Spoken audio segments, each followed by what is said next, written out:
We are going to talk about the brave new world that we are in. I got news for you. Your clients are using chatbots to check your work. Are you ready for this new world? Let's talk about this. I'm going to start out by telling you a couple stories about real events that happened over the last month right here in this real estate office. The names will be redacted for anonymity, but I thought that it was really good to start talking about this stuff because it's going to become a lot more common as we move forward. The first thing that happened was we had a client that wanted to make an offer on a property, and they were not local buyers. They were from another state, and they were out on vacation, and they identified a property, and they wanted to make a purchase on a vacation rental. And as they started out on the process, they put together an offer, and right before they were about to submit it, what do you think these clients did? They took the contract and they ran it through their favorite chatbot for advice before they submitted the offer in. And so what ended up happening was my agent got a frantic email very late at night that said something to the effect of, "Oh my goodness, we can't go through with this. I don't want to lose my deposit." And it sounds like my deposit would be in jeopardy right from when I write this offer. My agent came to me and said, "Mike, look, this is happening. We need to address this." We went through it with them and we explained to them how contingencies work and how, yes, like a deposit is always in jeopardy once you make an offer on a property. In the 20 some years that I've been selling real estate, I have never, ever, not one time lost a buyer's deposit. And so is it really in jeopardy? Not if you know the rules of engagement and how to operate using your contingencies. This chatbot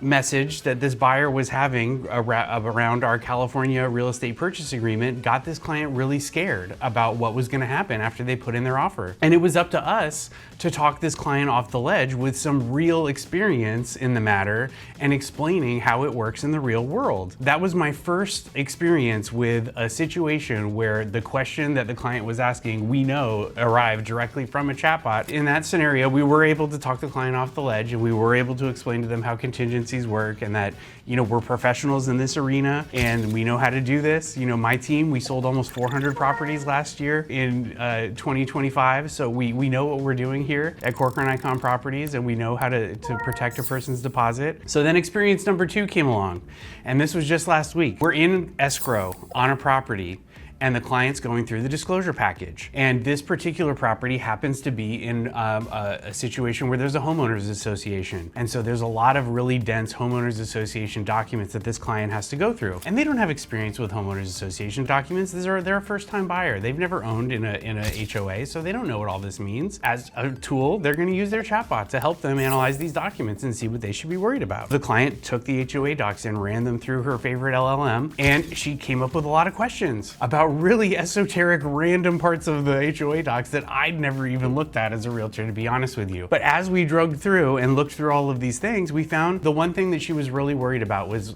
we had told her that the exterior of the property was going to be maintained. And then she was going through the docs and she saw a doc that said, "Hey, wait a minute, this says that they're not going to maintain the exterior." And so then me and the agent, we had to dig into the documents, and as we were looking through, we said, "Oh, look, see what they did? They did an amendment to these HOA documents at one point in the past." And so this sentence that the LLM thought was bad, it's actually a qualifier that references a previous document that this LLM was not catching up on. So we had to go back to the original document to see what was being amended. And when we did that, we found out that what we said was true, that yes, they are still going to paint the outside, and they are still going to take care of the roof, and they are still taking care of all the landscaping. But at that point, that buyer was too freaked out and they did not want to continue on with the purchase. So they backed out based on the advice of their LLM. Now, I think that this is going to start happening a lot more in the future as LLMs become more prevalent, and we use them for everything from personal assistants to psychologists to helping us do things around the house. So you have to be careful with an LLM, because it is only as good as the information you give it to help you analyze your situation. And so at this point, I want to veer off into like some of my own personal experiences with LLMs that I'm sure some of you out there in the world have had as well.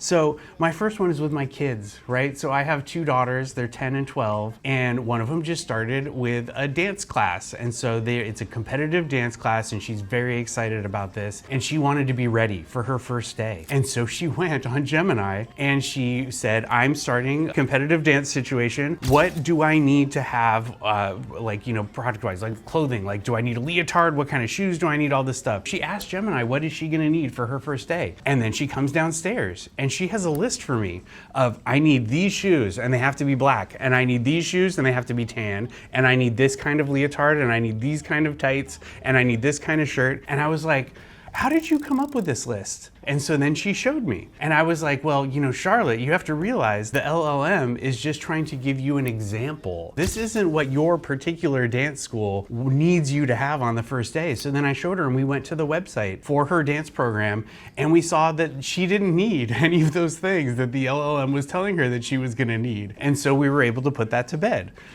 So my point being is, depending on the prompt you give the AI, it's gonna give you an answer, and it's gonna give you a very confident answer without any notion that it is wrong in any way, shape, or form. And if you're not prepared for that, you may be duped into thinking that that is the final answer until you find some more context and a little bit more human interaction with the data to tell what's really going on there. Another example, I was recently at a real estate conference. Shout out to 1000 Watt, love those guys. They had a conference in Denver. On my flight back, I was delayed. And so I had a couple of hours in Terminal C at Denver International Airport. And I was hungry. So I was like, you know what? I'm gonna see what the best food is here. So I pulled out my cell phone and I pulled out my LLM and I said, LLM, tell me where the best food is in Terminal C of the Denver International Airport. And it very confidently spit out a list of restaurants and the best things to order at those different restaurants. And I said, great, I love Mexican food. This Mr. Oso, that sounds awesome. It's like a Latin fusion restaurant. I'm gonna go. And they have these awesome tacos. I wanna try those tacos. And so I get to Mr. Oso and I find that nothing that the LLM suggested I should order is on their menu because it was pulling the wrong menu. It was pulling from the brick and mortar Mr. Oso in Denver, not the airport location. I couldn't order any of the things that the LLM mentioned were great that I should enjoy during my layover. So it's another example like that where it gave me an answer. It's kind of a right answer, but it's wrong in a very important way that makes it unhelpful for my particular situation. These are the things that I want you to think about as you're going out in the world and using an LLM to try to complete your real estate purchase. Like, it's going to make mistakes and it's not going to tell you it's a mistake. And you're going to have to go talk to a person who interacts with this stuff on a daily basis to find out if it's right or not. I think at this juncture, until they get a lot better and we have one that's a lot more trained and has more guardrails around it, you're probably better off going to a real estate professional than trusting your LLM in a situation like that.